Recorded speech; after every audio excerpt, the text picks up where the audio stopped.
Osasun ituna aurrera doa eta agerian gorpuzten da dokumentuan nahiko adostua izatea espero du asteazken honetan ez bada hurrengo egunetan.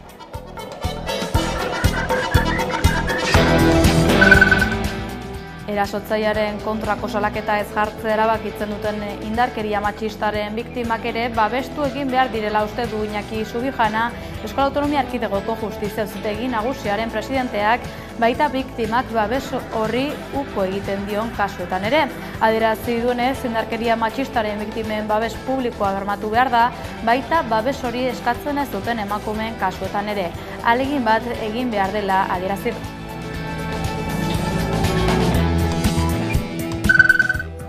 Nazioartean, Hego Korean giroa erabat nahastu da.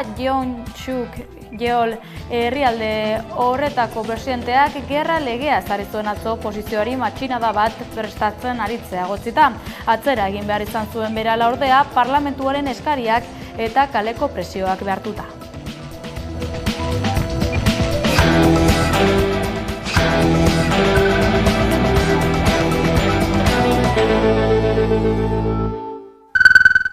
Arratsaldeon deizuela, EH Bilduko ordezkariek azken egunetan adierazitakoa berretsi du gaur Eusko Jaurlaritzak 2025erako aurrekontu proiektuaren inguruko negoziazioetan etxebizitzaren egoerari eman beharreko erantzunak urruntzen ditu akordiotik gobernua eta koalizio sobiranista.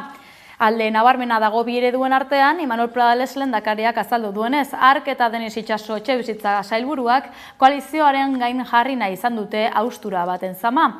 Itxasoren ustez, inkoherentzia handiak baitaute egindako proposamenetan. Lehendakariak esan du beraldetik EH Bildu aurrekontuetan bustitzen ez bada mesfidantza nagusituko dela herri akordio garrantzitsuagoei heltzeko. Garaian, lehendakariaren esanetan EH Bilduri dagokio erabaki bat hartzea eta ikusiko da noraino bustitzeko gai diren. Zehazki Onda Baska irratikatean egindako elkarrezketa batean argudiatu du EH Bildu negoziazio maitik altxatzeak iradokiko liokeela koalizioak itxurak egiten dituela ondoren konfrontazio jarrera bat hartzeko. Vamos a conseguir responder a los desafíos. Osasun ituna nabarmen ari da gorpuzten eta indartzen, baiko horrekin dio Alberto Martínez Eusko Jaurlaritzako osasun sailburuak osasun ituna adosteko laugarren bilerari gaur Bilboko Euskalduna Jauregian. Unibertsaltasuna, elkartasuna eta ekitatea. Horiek dira osasun itunaren dokumentu berriaren 3 oinarriak. Euskal Autonomia Erkidegoko osasun itunaren mailak laugarren bilera egin du asteazken honetan Bilboko Euskalduna Jauregian. Osakidetza ardaztuko duten printzipioak zeintzuk izan behar diren eztabaidatzen ari dira Jaurlaritza eta eragile politiko, sindikal eta sozialak. Osasun ituna adosteko bileran, baikor azaldu da Alberto Martínez Eusko Jaurlaritzako osasun sailburua. Adierazi duenez, osasun ituna nabarmen ari da gorpuzten eta indartzen. Urriaren 30ean itxi zuten lehen fasea, diagnostikoa adostearena. Asteazken honetako lan saioan, osasun sistemaren aurrera begirako oinarrizko printzipioen gaineko akordioa iztea zen helburua, baina ez dute itunik erdietzi. Eragileek landu duten proposamena azken hilabeteetan egindako hausnarketa eta ekarpenak jasotzen ditu besteak beste. Batzarraren amaieran Alberto Martínez Eusko Jaurlaritzako osasun sailburuak adierazi du lan saioa oso aberazgarria izan dela eta denbora faltari egotzi dio akordiorik ez iztea. Jakinarazi duenez, hurrengo egunetan eragileek beren organoetan zehatzago aztertu eta kontrastatuko dute dokumentua. Sailburuak halaber eragile sozial, politiko eta sanitarioen implikazio eta parte hartze aktiboa eskertu ditu. Beren hitzetan, etorkizuneko osasun sistemaren balioen eta printzipioen bertsio evoluzionatu eta aurreratua aurkeztu da batzarrean. Parte hartu duten eragileen artean, Jon Hernández Sumarren legebiltzarkidea izan da lehenengoa iritzia ematen. Oso kritiko agertu da aurkeztu den dokumentuarekin eta adierazi du osasun sistemak izan behar lukeen eredutik oso urruti dagoela. Bere ustez, osakidetza enpresa baten antzera tratatzen da, jasangarritasuna eta produktibitatea lehen etxita. Ohartarazi du hainbat marra gorri gaindia ezinak direla Sumarrentzat eta erantzi du aldaketarik ez badago ez dutela akordioa onartuko. Erabateko doakotasuna eta privatizazioa ekiditeko neurriak azpimarratu ditu. Urtarrilaren 29erako izango da osasun ituneko mahaiaren 5. bilera. Etorkizuneko osasun sistemaren printzipioak adostu eta estrategiaren faseari hasiera ematea da helburua. Aurreko bileretan bezala osasun publikoaren aldeko herri plataformak deituta, protesta elkarretaratzea egin dute bilera zidenean. Indarkeria matxistaren biktimen babesa handitzaren alde egin du gaur Iñaki Subijana Euskal Autonomia Erkidegoko Justizia Auzitegi Nagusiko presidenteak. Haren ustez, babes publikoa bermatu egin behar zaie bortxa matxista pairatuta ere erasotzailea salatzeari uko egiten dioten emakumei eta baita salaketa kentzea erabakitzen duten andrei ere.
Atzo Euskararen nazioarteko eguna ez ezik Nafarroaren egunero ospatu zen. Hori dela eta burujabetza eta identitatea aldarrikatu dena izan zituen Foru Elkartuk. Asteartean, Nafarroaren eta Euskararen egunean, abenduaren 3an, hizkuntza eta identitatea ahantzian geraz dadin, Foro Elkartuk Nafarroako subiranotasun politikorako topagune eta eztabaidagune plural bezala izendatzen den organismoak elkarretaratzea antolatu zuen Iruñeko Sarasate pasalekuan. Bertan, dozenaka lagunen aurrean, foruei egindako monumentuan Nafar banderek izan zuten protagonismoa. Azken 25 urteotan, Orreaga Fundazioak antolatu ohi du ekitaldia. Baina aurten adierazi duenez, erreleboa emateko beharran izan da antolaketa aurrera emateko giza baliabiderik ez zuelako. Festa eta memoriarako eguna izan zen arren, aldarrikapenentzat ere lekua utzi zuen Foru Elkartuk. Ozen adierazi zutenez, Nafar soberania defendatzen dute, hizkuntza eta herrialdearen defentsa sutsuarekin. Izan ere, Foro Elkartuk, informazio saioak eta eztabaidaguneak antolatzen ditu Nafar historiaren inguruan. Lorafnaren inguruan, euskal mitologia, euskararen bilakaera eta bar. Informazio eta eztabaidarako gune hauek presentzialki naiz sare sozialetan aurki daitezke, edonoren eskura. Erakundearen mezuaren ondoren, kantuaren eta dantzaren momentua iritsi zen. Gerturatutako lagunek euskal kantuen melodiaz, dantzaz eta irrintziez bete zuten Sarasate etorbidea. Zer izkutatzen duen ez didanean ikusten uzten. Euskararen nazioarteko eguna dela eta ekitaldia ospatu zuen Eusko Jaurlaritzak atzo arratsaldean Bilbon. Bertan, Imanol Pradales lehendakariak ekintzaile eta Bolondresek euskararen biziberritzen izandako papera aintzatetsi nahi izan zuen eta etorkizunerako bidea batera egiteko deialdia luzatu zuen.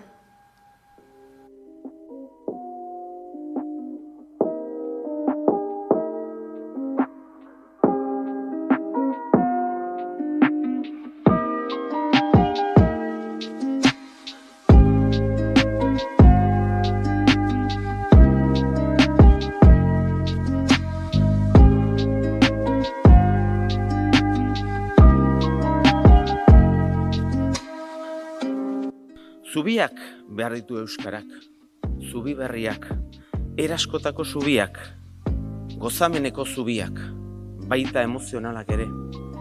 Euskarak guztion mugimendua behar du. Guztiona delako euskara, euskaldunena, euskaldu izango direnena, eta baita ez direnena ere. Komunitate sendo, bizi eta kohesionatu bat dugu helburu. Guk euskaraz, zuek, eurek, denok, zergaitik ez. Ipar Euskal Herrian aske utzi dituzte Gorka Torre eta Intza Gurrutxaga ekintzaileak atzo Baionan egin zuten protestaren ostean. Izan ere, Gurrutxaga eta Torrek Euskal Herrian euskaraz taldeko kide direnak Justizia Jauregiaren sarrerako goialdean ezarri eta euskararen aldeko pintada egin zuten atzo.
Eusko Jaurlaritzak adin txikiko migratzaileak artatzeko plan integrala sortzea eskatu dio Espainiako gobernuari.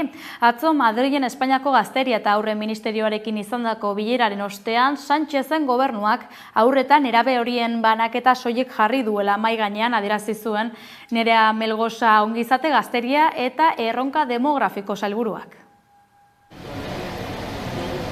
Eusko Jaurlaritza beste behin kritiko agertu da adingabeen planaz Espainiako gobernuarekin. Eusko Jaurlaritzak eta 3 lurralde historikoetako foru aldundiek familia referenterik gabeko adingaben banaketa orekatua eskatu dute autonomia erkidegoen artean, haurren eta neraben konferentzia sektorialean. Hauei arreta hobea eskaintzeko aukera izateko babesik gabeko kolektiboa baitira. Konferentzia horretan Kanariar uharteetatik, Zeutatik eta Melillatik kanpo dauden adingaben banaketa jorratu da. Nerea Melgosa sailburuak esan du mahai gainean jarri zaien migrazio politika bakarra neska mutil horien banaketa delako, eta ez dagoela beste ezer. Esaten nuen bezala, oraintxe bertan bukatu dugu kontingentzaren planaren puntua, guretzako izugarria izan da kontingentzia planaren atzean zer zegoen entzutea, batik bat guk entzun duguna da bakarrik repartoaren hitza, eta ez dugu ikusi nola zegoen memoria ekonomikoa, nola zegoen ere baliabidea, zertarako den reparto hori, eta horretarako triste jarri gara, eta ikusi dugu hori ez da gure politika, eta guk eskatzen genuen politika migratoria. Konferentzian telematikoki parte hartu ondoren Melgosak azaldu du Imanol Pradalesen gobernuak kontingentzia plana hitz egiten duenean bat aipatzen duela memoria ekonomiko errealista batekin. Neska mutil horiek gizarteratzeko eta batez ere ministerioak autonomia erkidegoei harrera egiteko jardueren plangintzarekin. Horregiazko kontingentzia plan bat egiteko eskatu dio sailburuak Espainiako gobernuari. Horregatik berriro eskatu diogu estatuari kontingentzia plan bat egitea, baina egiazko plan bat egitea gure oinarriarekin, baliabideekin, gizabaliadekin eta baliabide ekonomikoarekin. Ordua da eta niretzako izugarria da 5 hilabete eta gero puntu berberan egotea. Era berean Jaurlaritzak eskatu du iparraldeko mugatzat hartzea eta igaro bidan dauden pertsonak kalitatez hartatzeko baliabideetara zuzendutako diru zuzkidura handitzea.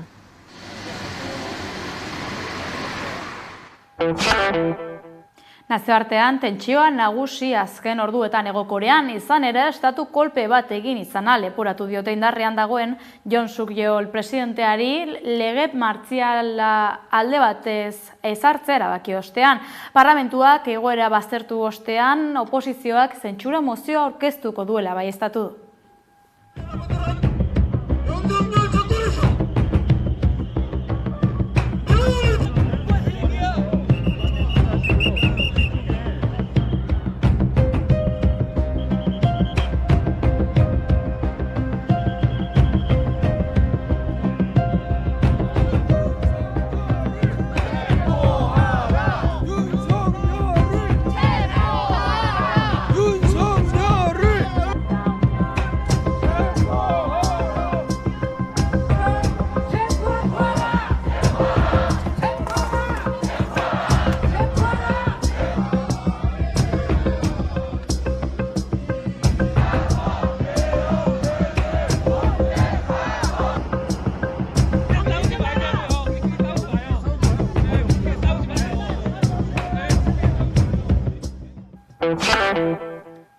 Euskararen eguna izan zen atzokoa eta egunarekin batera euskara eta euskaldiztun komunitatea larrialdi linguistikoan gaudela.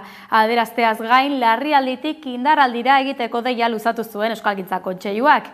Idur Eskisabel Euskalgintza Kontseiluko idazkari nagusiarekin izan da Maika. Adi.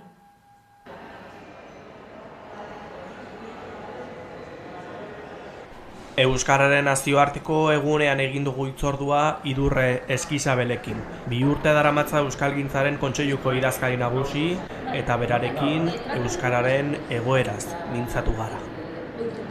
Urtebete igaro da Euskalgintzaren Kontseiluak deituta euskararen aurkako oldarraldia salatzeko Bilboko kaleak bete zituztela. Euskalgintzak indar erakustaldia egin zuen egun horretan. Egun hori oso garrantzitsua zen, hain zuzen ere garbi daukagulako oldarraldi handi bat ari garela bizitzen euskararen normalizazioaren aurka, ezta? Eta horren forma gorena momentu honetan Euskal Herriko parte batean, zehazki autonomia erkidegoan eta Nafarroako parte batean, oldarraldi judiziala da.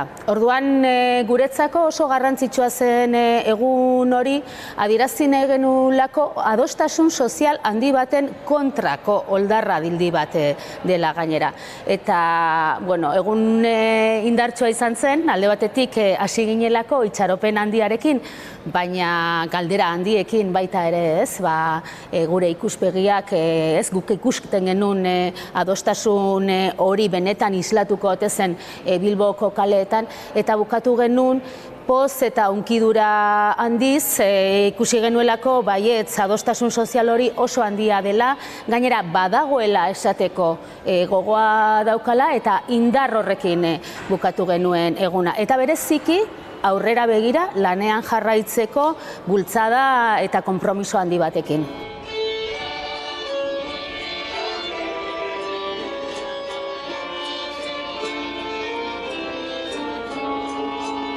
Ez nuke esango manifestazioa bera mugarri bat izan denik, ez dut uste dagoenik aurreko bat eta ondorengo bat manifestazioak ezartzen duena. Zer izan zen berezia azaroaren lauan? Nolabait aurreko kezka horri, hainbat faktore soziolinguistiko deskriba genitzake, euskararen estatusaren egoeraren auzia bera erantz geniezaioke, baina nolabait lehen aipatu dudan oldarraldi bat gertatu dela azken urteetan, bereziki oldarraldi juridikoa izan dena autonomia erkidegoan eta Nafarroan, baina oinarrian baita ere badaukana oldarraldi diskurtsibo bat, politiko bat eta mediatiko bat, ezta? Eta horrek lehengoeten edo motelaldi edo geratze edo kezka horri beste handi bat erantzi zion.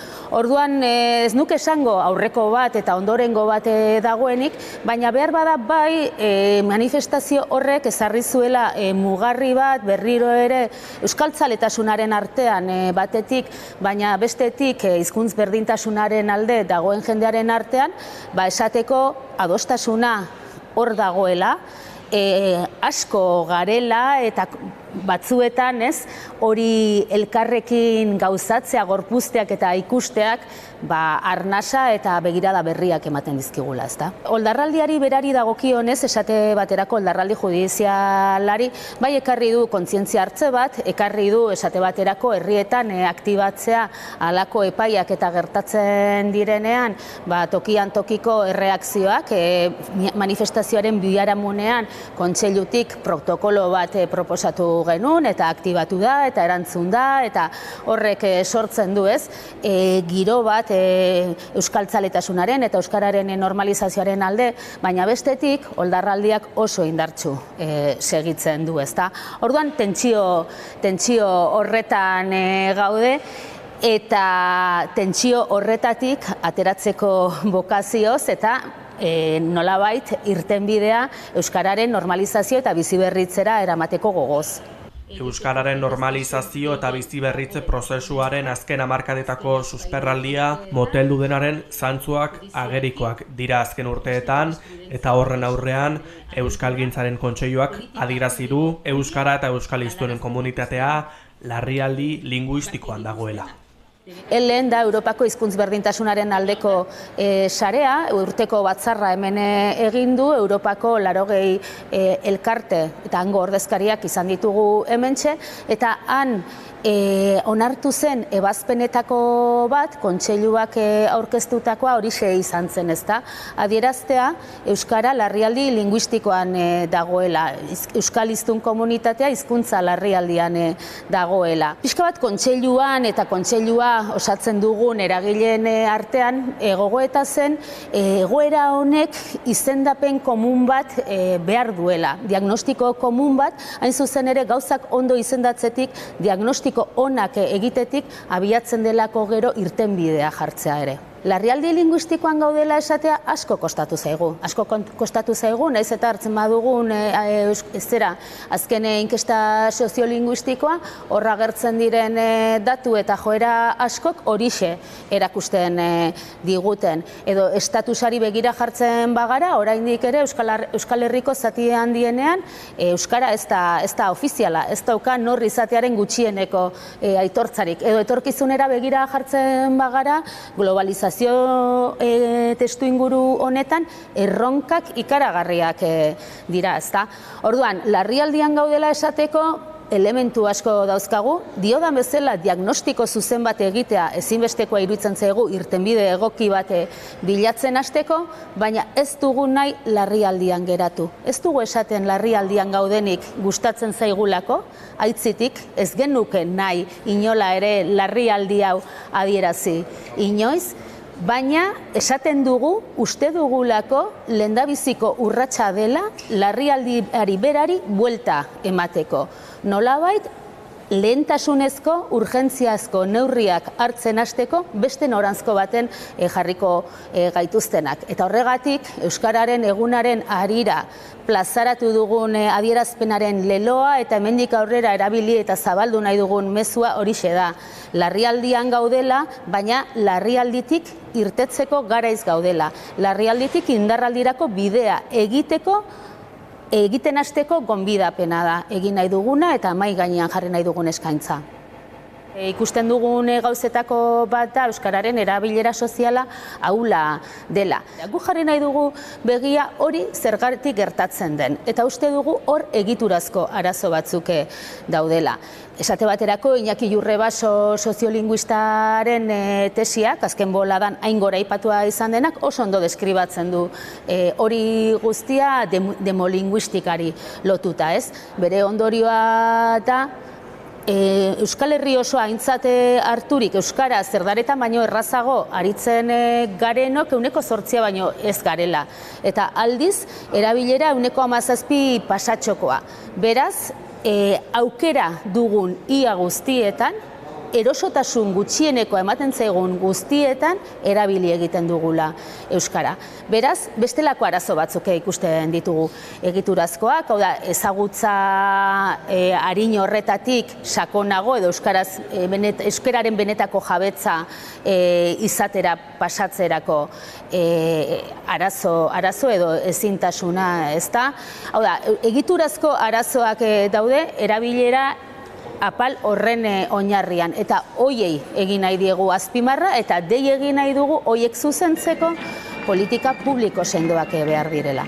Historian zehar hainbatetan egonda euskarakin kalarrian, eta aspaldi egin bezala, egoera irautzeko esperantza egon badago oraindik. Bai, ez da aurreneko aldia Euskaldunon komunitateak geure burua kinka honetan ikusten duguna, ezta? Esate baterako aurreneko Euskararen egun hartara bagoaz, duela 75 urteko egun hartara, garai hartako adierazpena hasten zen, esanez, erik gaizki dago Euskara ilurren ez esatearren, ezta? Holako deskripzio ia apokaliptiko batetik. Baina, Euskaldunon eta euskaltzaleen komunitateak asmatu zuen egoera hartan, susperraldi bat osatzen, Euskara noranaiko egiten eta 21. mende honen 2. hamarkadaraino bizirik ekartzen. Horregatik sinetsita gaude, ez dela hau egiten dugun lehen aldia, eta garaiz gaudela, pres gaudela, benetako neurriak hartuz gero, benetan indartsu arituz gero, ez beste 75, baizik eta beste bizitza luze oparo bat emateko Euskarari eta Euskaldunon komunitateari. Egoera horren aurrean, denon lana da indarraldi horretan indarre egitea. Gure esku gauza asko dauzkagu egiteko. Esate baterako, momentu honetan gu egiten ari garena, elkarrekin euskaraz egin. Eta euskaraz egin, euskaraz egitea erraztu bestei, ezta? Euskal kultur unibertsoan murgildu, hizkuntza eskubideak zapaltzen dizkigutenean euskararen telefonora edo behatokira jo, Bueno, egunerokoan euskaraz gure lan eremuetan euskara eda dadin saiatu, bueno, norbanakon esku egiteko asko daude, baina egia da honek guztiak eskatzen duela baita arnaz kolektibo bat, ez? Taldean izango garela, komunitatean izango garela. Eta alde horretatik ere badauzkagu egitekoak, esate baterako, eta lehen aipatzen duenaren uberan, ez da, laizter hasiko da Durangoko azoka, eta hor kultur ekosistema oso bat elikatzeko aukera daukagu beste askorekin batera, edo Durangoko azokako testuinguruan bertan, abenduaren 7an Euskal Herrian euskarazek antolatutako manifestazioa dago. Hor ere badago atxikimendu bat azaltzeko aukera.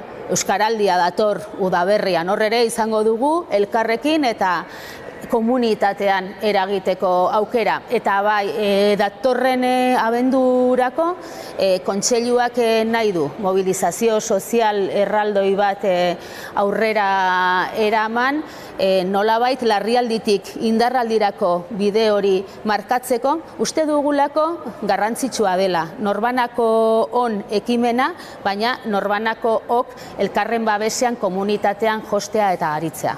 Eta edabideok ere badugu afera honetan zereginik. Ohartzea eta nolabait eragile politikoei eskatzen diegun gauza bera, ez? Nik uste eskatuko nizuekela edabidei.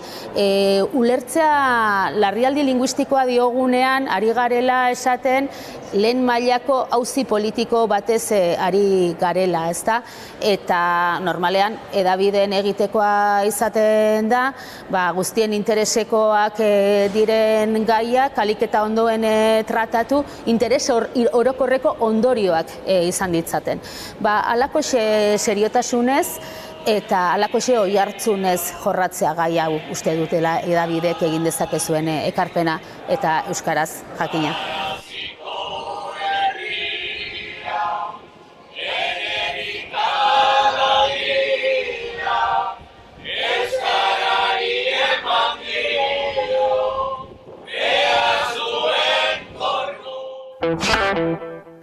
Onaino kontatzeko genuena euskarazko informazio gehiagorako gure atari digitala duzu eskuragai.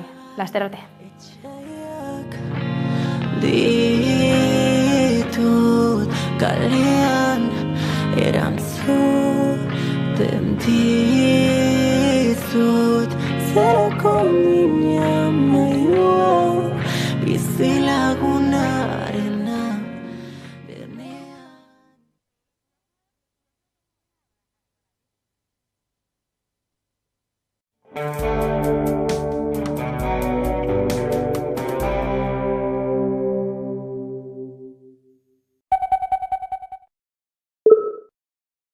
Bagara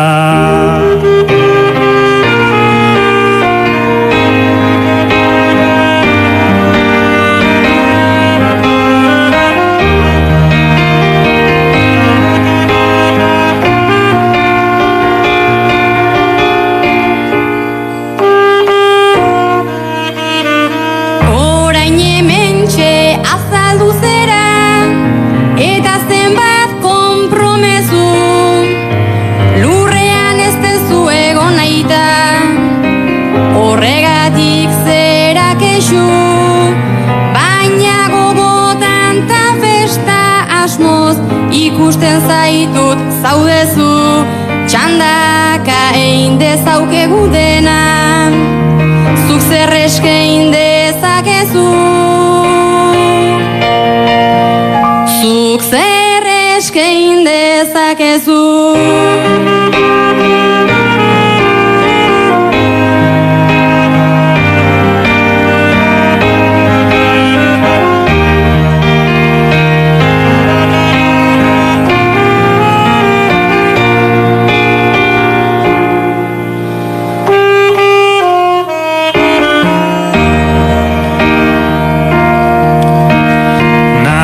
Eta igualen momentuan guztia egin arraro, barkatu baino zin egiten dut, alaia naiz nizearo, eta geratzeko azken galdera garrantzitsua da klaro, barkatu orain galdetzea baina jakusirik baldago. Jakusirik baldago.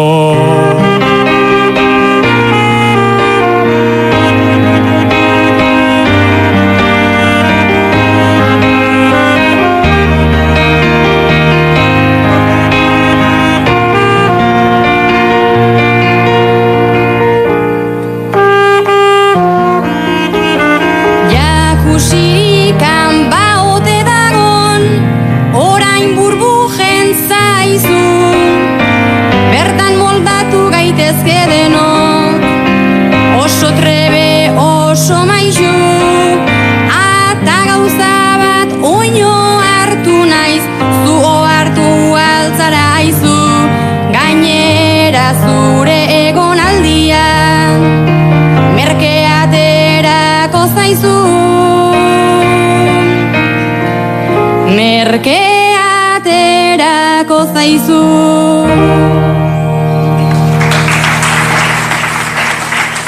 Bueno, hortxe hasi herri bargoren eta ane beloki. Musika duta, lehen moten, dio beste doinu patxadatxu bezala jarri dute oraingo honetan bi balaken kanta hori. Eta hoteleko gela horretan, bueno, balkarz eta txotazkanirako saltzen dute. Bai, bueno, kasu honetan ez ustekoa da gaiak berak ematen du, bueno, egoera ez dakit sekula pasako zitzaien, ez dut uste, ez hoteleko gelara joan eta beste bikote bat bertan egotea, baina batez ere, bueno, ofizioan hasieran ematen diote, ez, elkarrizketa eta saiatzen dira, bueno, egoera horri irten bideo bat bilatzen, baina txampaina sobrama duten, kabitzen diren horiak, zer eskaini dezaken besteak. Zer eskaini dezaken besteak eta gero bukaran igual joan egiten dira bizkat jakusitara eta ez dakit.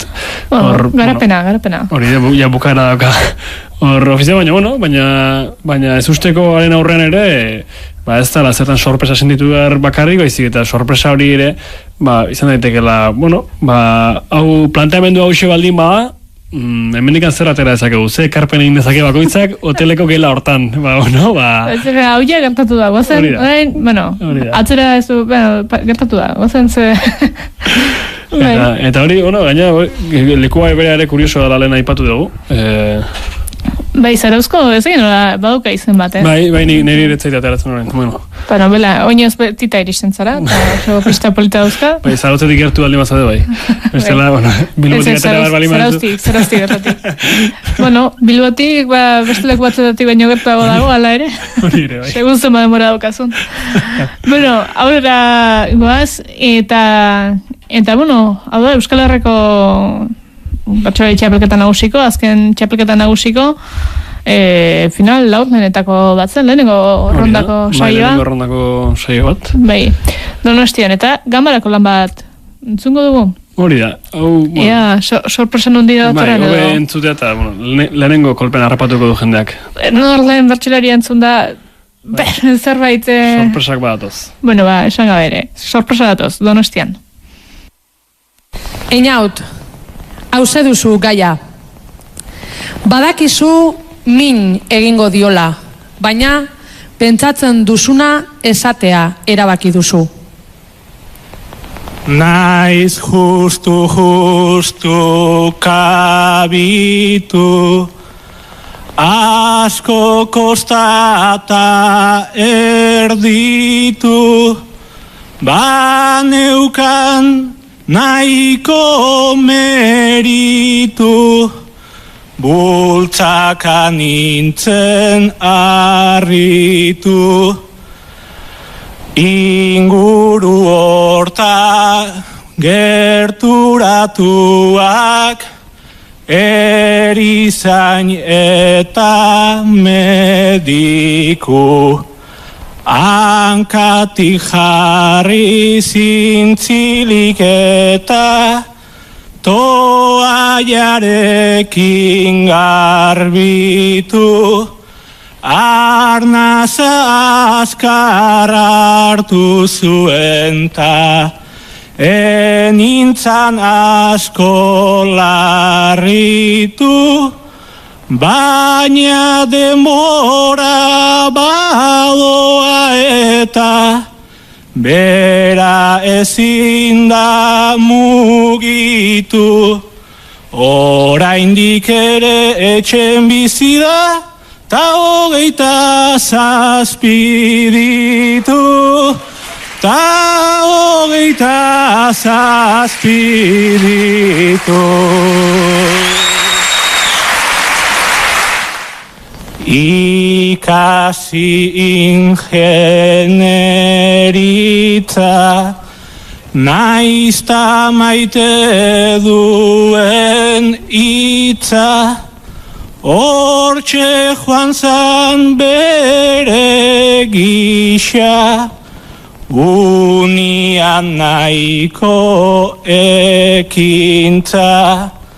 Naizta jadanik izango duen, maisuak aina jakintza. Obsesiboki maite duarek, izan ebertsolaritza. Gero lanikan ez du topatzen, gaztiak ola dabiltza, ta hau etxian tokatzeare, benetan ez alda grisa, ailanerako bertxotan aina, hau zaiatuko balitza, hau zaiatuko balitza.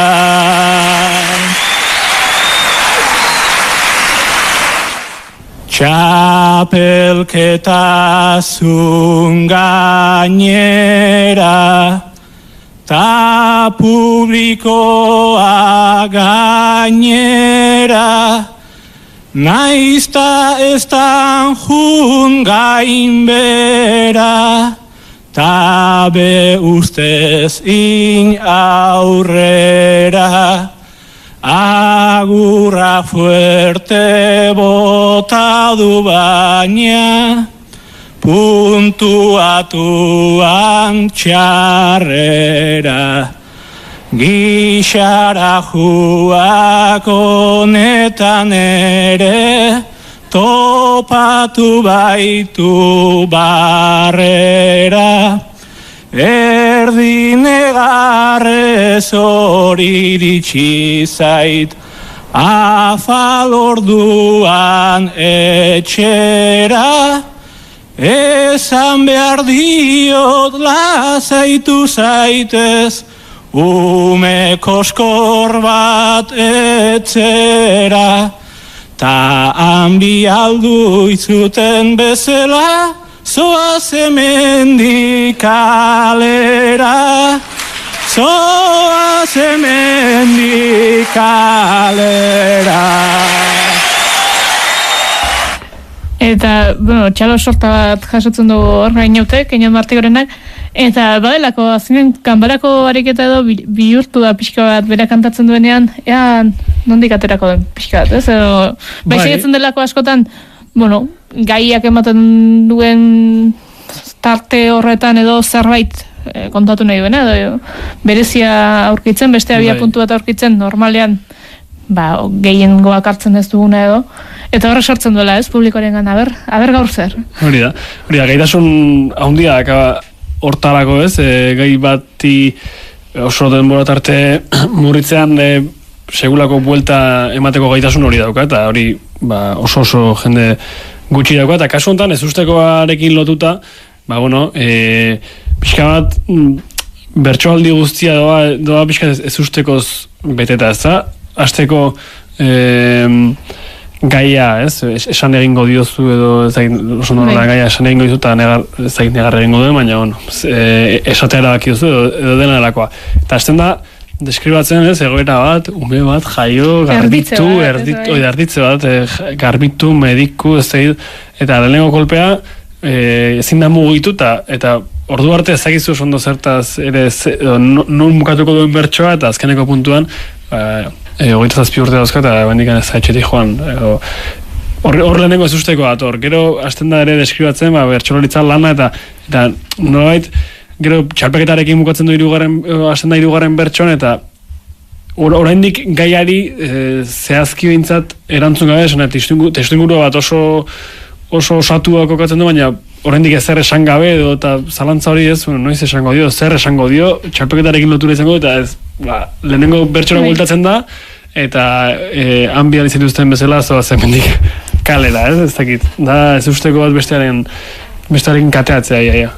Bai, eta bertsoalde honek justu igual badauka templetxe bat dela erantzungo dio, edo, inauten paperean sartu behintzat, erantzungo diot gaiari, baina, beste gauza batzuk ere kontatuko ditut bitartean, edo ez zer lehenengo bertxotik justifikatuko zer esan dioten, edo zer lehen mingarria izan zaion hori, eta baina ala ere, 3 bertxoen bidez, alako batean, esan da geratuko dela, ez? Eta ez da inote egiten duen gauza bat bakarrik, baizik eta, batzuetan, horrelako bertxoaldiak ere, estimatzekoak direla, edo badaude batzuk lehenengo puntuetan ongi kokatzen dutena eta gero hortik aurrera egiten dutenak edo beste batzuk ez, gairaino iritsi arteko bide hori egiten dutenak. Hori eta interesgarria ze, azkenan gaia abia puntu bat da, baina abia puntu gizu esan nahi hortik aurrera egin beharra dago, baizik eta hori dela ardatza horri erantzun behar diozula, baina prebia garatzea ere, egizak gutxiagotan entzuten den ala ez, nuke jaingo esaten ere erabilia da ere. Ez nuke esango, desberdintze bat egiteagatik, baina, kasu honetan ere, bukaeran erantzuten dio horri eta horrek sortzen du, sorpresa faktoreren bat, bilatua, segura asko, eta askotan funtzionatzen duena ez, adi mantentzeko entzula eta bukaeran kolpe hori emateko. Hala ere, 27 urte etxean edukita, justu txapeketatik alderatu duten nien etxetik botatzea. Gogorra, behin hasita, itxen beste azte betetxe bat edo. Baina, ez ez. Aurrera ingo dugu? Aurrera ingo dugu. Zaldi bira goaz, badakizu, zabili bira joten garen gehienetan bukatzen dugu zazpi janztean. Bai. Zerratik izango da, hor badagoelako bertsoaldi onak ateatzen baldin badira aldiro eta urtero, hor, zerbait ondo egiten ari diren seinala izango da. Bai, hor badago, gakoren bat funtzionatzen da bilena. Aurtengo edizioan Julio Soto Garazi Navarro, Anela Baka eta Jesus Mari Irazu izan ziren, eta lauak entzungo ditugu? Bai, lauak, baina aldiro, bai, lauak entzungo segatuko da. Bai, hori da, ea lortzen dugun. Laurontzat gai bat jarriko dizuet, zekit koplatan edo egin dezazuen, segurona. Zuek Zaldibiko koruko laukide. Zeate. Koruko laukide egun seinalatuetan kalera ateatzen zeatenak kantatzera. Zugane, ondo kantatzen dezu, badakizu gaina ondo kantatzen dezula, eta hori eakutsi nahi izaten dezu herritarren aurrean. Zu Julio, ahalegin ainarren, nabarmen desabinatzen dezu, baino etzaizu bat ere inporta. Irazuk, letra bakar bat ere ez daki, baino hala ere apuntatu egiten da, koruko urtera hoietara. Eta Garazik berriz, koruaren aitzakian, tabernan denbora gehiago pasatzen du kantari baino. 76 urte kumplituko ditut aurten. Dagoeneko etzait inporta, nitaz zer pentsatzen duten.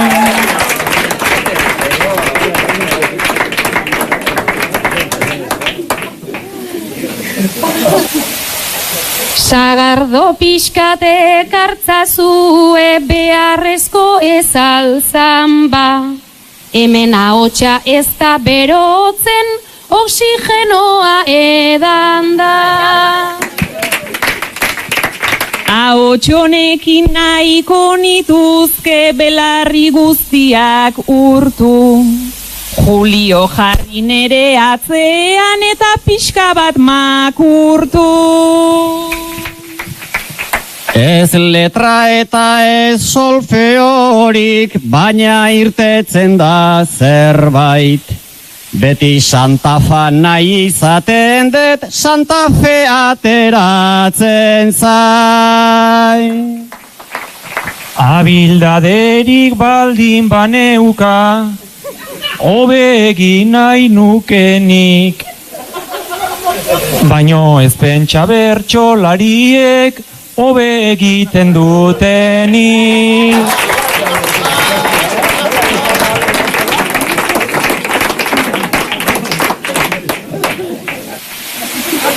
Belarri txarra du gizajoak, ezein barrezto ez dauka kulpa. Julio hori konpontzen da hemen, patxaran kopa hartuta. Repertorio klasiko baten, kaleak eta baleak. Ta honek oraindik ez du ikasi, ikusi mendizalea. Ai letrarekin azeko merik, olako momentu txarrik. Julio zuk ere hobe zenuke, hau amutu bakarrik.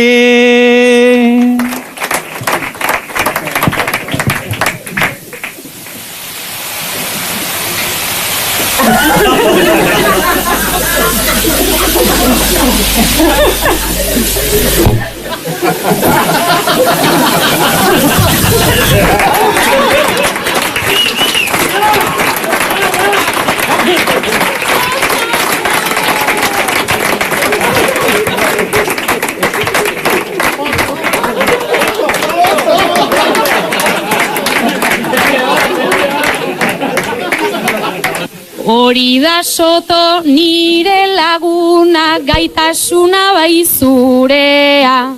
Argi ikusten da olakoetan, dena da aktitudea. Ni deseroso nago zuekin, orain behian, orain goian. Igual izena eman behar det Donostiko Orfeoia. Soton letra bat badaukat hemen, nahi nuke ondo xuxurla. Esaten dute kopla ederra uzaldibin kantatu zula.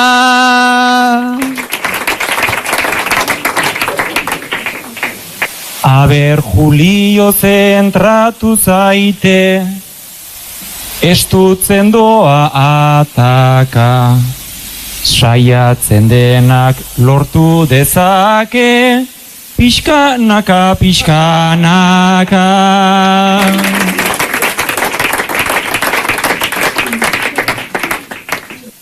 Bale Julio hobetzen zoaz, ulertzen goaz gubiok, eskeztakite lehen edarira hauts pixka bat bota dio.